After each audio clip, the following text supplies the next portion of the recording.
After glazing it with all these colors, it's going to the kiln. Let's go.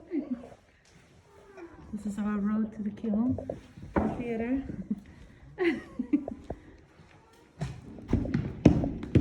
Yeah, Marco just created this spot in the clay. Was fired one time, and now it's the second time firing with glaze.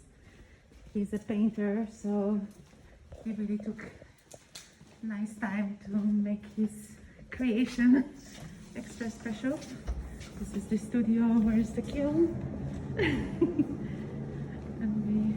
This is the ceramic kiln in the studio.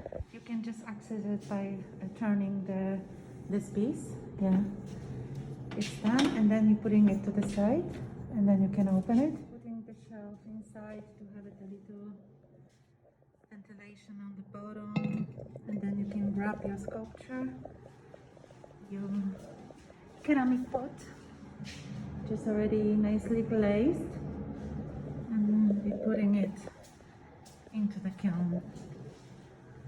Look at this piece, just perfect size for this kiln, and it's not painted on the bottom, so it's safe, and there's enough space from each side, so now we can just close it down, lock it, and put the program on.